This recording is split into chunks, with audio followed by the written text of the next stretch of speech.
Ready start. जब से राजनीतिक दलों ने किसी भी तरह सत्ता पाने के समीकरण साधने शुरू किए हैं, तब से राजनीति में सिद्धांतों की जगह बाकी सारी चीज़ें प्रभावी होती चली गई हैं। उसमें बाहुबल, धन बल, जाति, धर्म, क्षेत्रीयता आदि को तो जगह मिली ही है।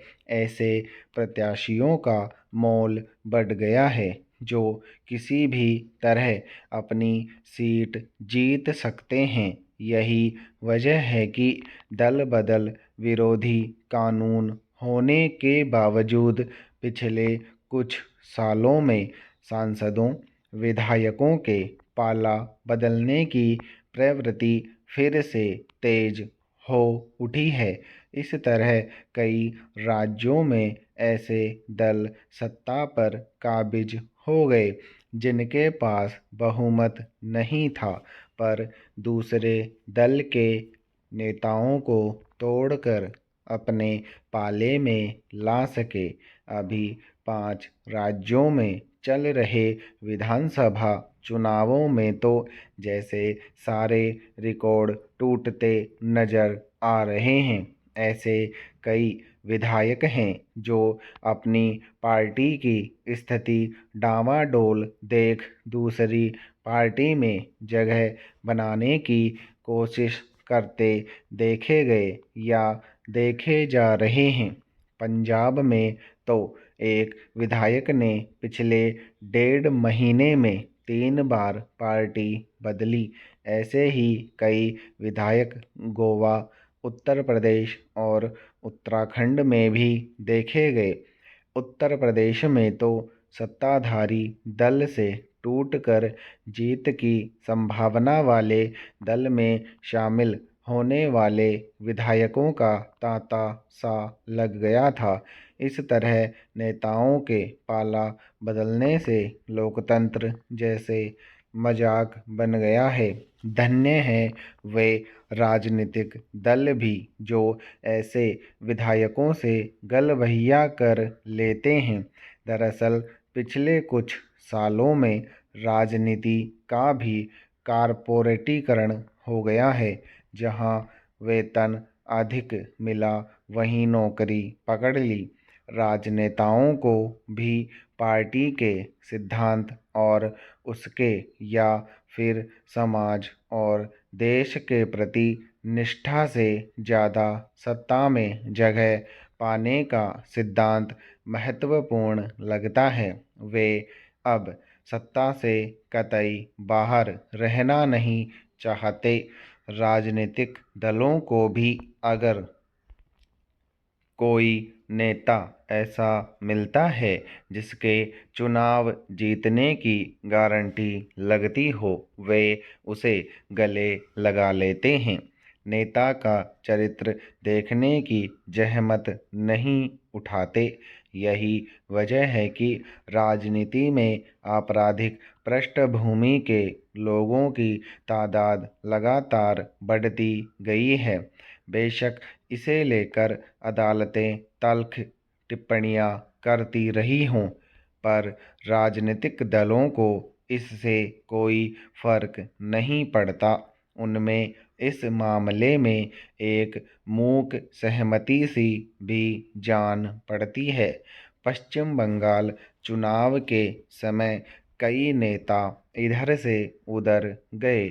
उनमें से कुछ चुनाव जीत भी गए, मगर किसी भी दल ने उन पर दल बदल कानून के जरिए कार्रवाई की जरूरत नहीं समझी, इसलिए कि ऐसा करने से एक का राज्यसभा में अपना समीकरण गड़बड़ हो रहा था, तो दूसरे का विधानसभा में। हर नेता किसी पार्टी में इसीलिए जाता है कि उसे टिकट मिलेगा और वह चुनाव जीतकर सत्ता में पहुंचेगा।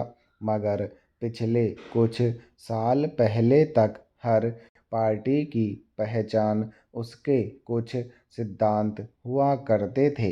लोग हारते या जीतते सत्ता से बाहर रहा करते थे, पर उनकी निष्ठा अपने दल के साथ जुड़ी होती थी। वह अब खत्म हो गया है।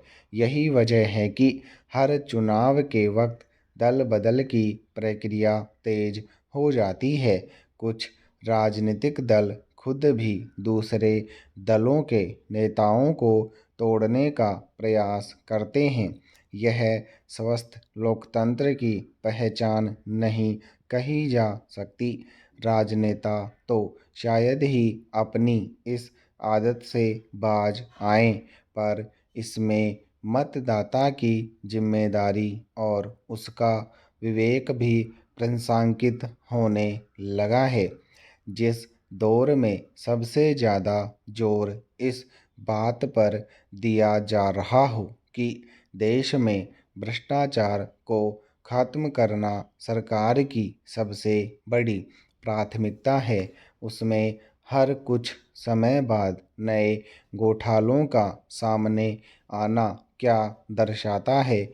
एबीजी शिपयार्ड कंपनी का ताज़ा घोटाला पिछले कुछ सालों से लगातार सामने आ रही बैंकों के साथ होने वाली धोखाधड़ी में महज एक नई कड़ी है।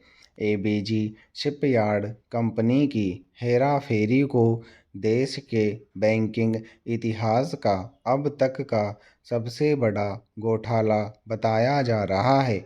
इसमें हैरानी की बात बस यह है कि इस तरह के भ्रष्टाचार के मामले सामने आने के बाद इस प्रवृत्ति पर लगाम लगने के बजाय और बड़े रूप में ही पकड़ में आ रहे हैं। यह सब तब भी जारी है जब ऐसी हेराफेरी से देश को बड़े बड़े झटके लग चुके हैं।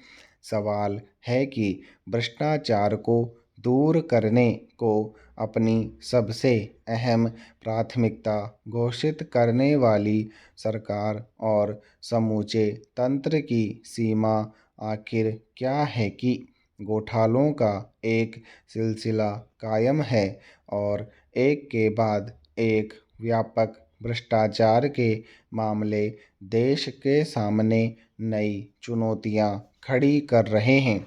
दरअसल एबीजी शिपयार्ड कंपनी ने देश के अलग अलग 28 बैंकों से कारोबार के नाम पर 2012 से 2017 के बीच कुल 28,842 करोड़ रुपए का ऋण लिया था। लेकिन इस संबंध में आई रिपोर्ट के मुताबिक कंपनी पर आरोप है कि बैंक धोखाधड़ी के जरिए हासिल रकम को विदेश में भेजकर अरबों रुपए की जायदाद खरीदी गई। कंपनी ने गैर कानूनी गतिविधियों के जरिए बैंक से कर्ज में हेरफेर किया और रकम ठिकाने लगा दी। जाहिर है यह सब कोई अचानक या 2-4 दिनों में नहीं हुआ होगा, बल्कि हालत यह है कि 2016 में ही बैंकों का भारी भरकम ऋण एनपीए भी घोषित हो गया था। लेकिन देश की इस सबसे बड़ी बैंक धोखाधड़ी के खिलाफ पहली शिकायत 2019 में दर्ज कराई गई। इससे पहले ठीक इसी तरह के भ्रष्टाचार के संदर्भ में विजय माल्या ने जब 9,000 करोड़ रुपए और नीरव मोदी ने 14,000 करोड़ रुपए की धोखाधड़ी की थी, तब उसे लेकर गहरी चिंता जाहिर की गई थी। मगर अब एबीजी शिपयार्ड कंपनी ने करीब 23,000 करोड़ रुपए का जो घोटाला किया है, वह विजय माल्या और नीरव मोदी की धोखाधड़ी के रकम के लगभग बराबर हैं। समय पर इन्हें पकड़ पाने में सरकारी एजेंसियों की नाकामी के बाद आज विजय माल्या और नीरव मोदी को भगोड़ा घोषित किया जा चुका है। स्टॉप।